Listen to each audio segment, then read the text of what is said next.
Hey everybody. In today's video, I am going to show you a technique that is posted in our Dare to Get Dirty challenge this week.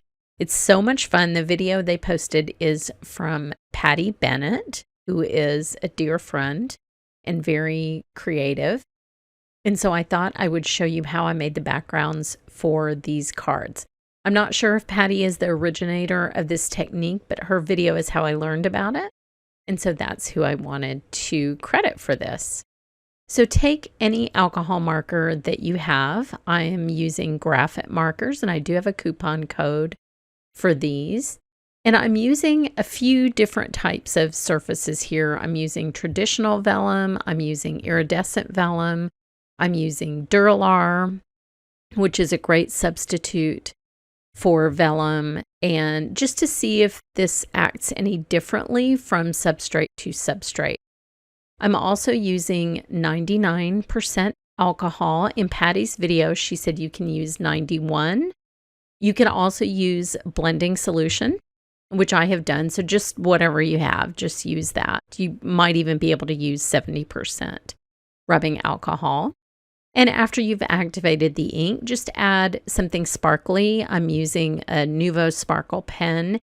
Patty used Wink of Stella, just something to add a little bit of shimmer.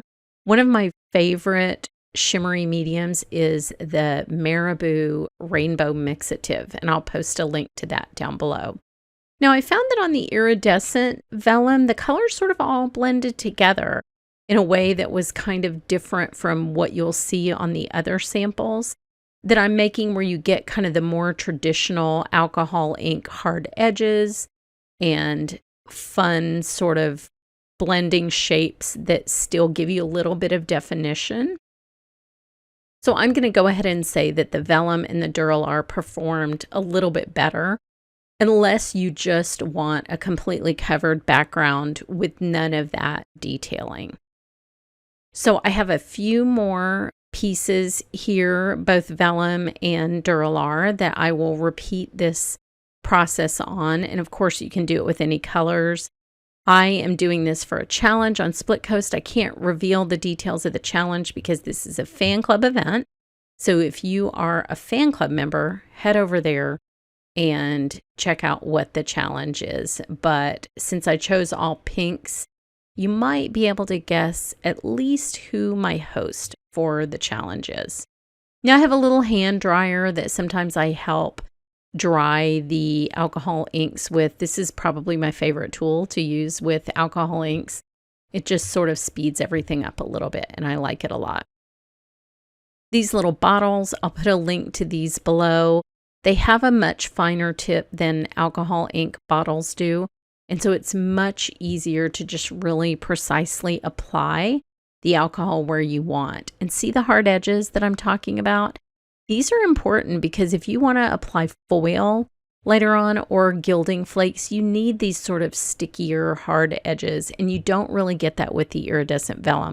It's beautiful, it's extra sparkly, but it's just a very different look. You don't have to worry about how you're putting this ink down. You can see I'm just scribbling, and it just is what it is. I'm just trying to get a bunch of different colors. I love this 5125. It has sort of a violet tone to it that you can see in this other one that I finished.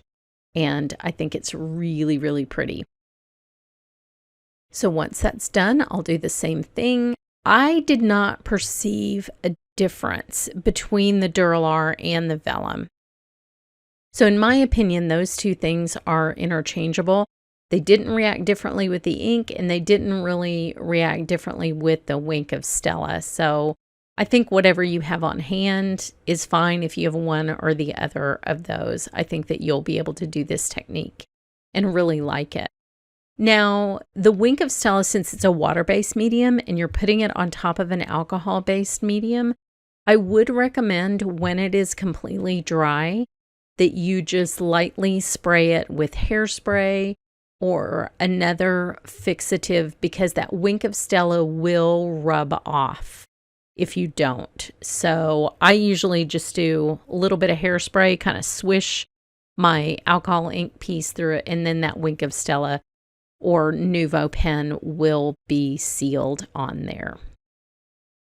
So here again, I'm just going to add a little bit of the alcohol, and I like to just let it run around to create the pattern. There's no reason to sort of direct that. And then add the little bit of sparkle.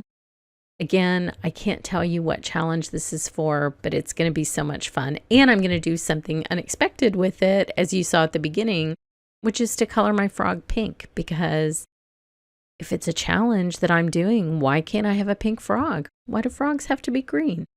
My pink frogs are adorable. So here are all the different sort of looks that you get with the different types of vellum. And here are the finished cards. So cute, so sparkly, so fun and whimsical. And I even added a couple of little snowflakes. So head over to my blog for more information, and thanks so much for watching.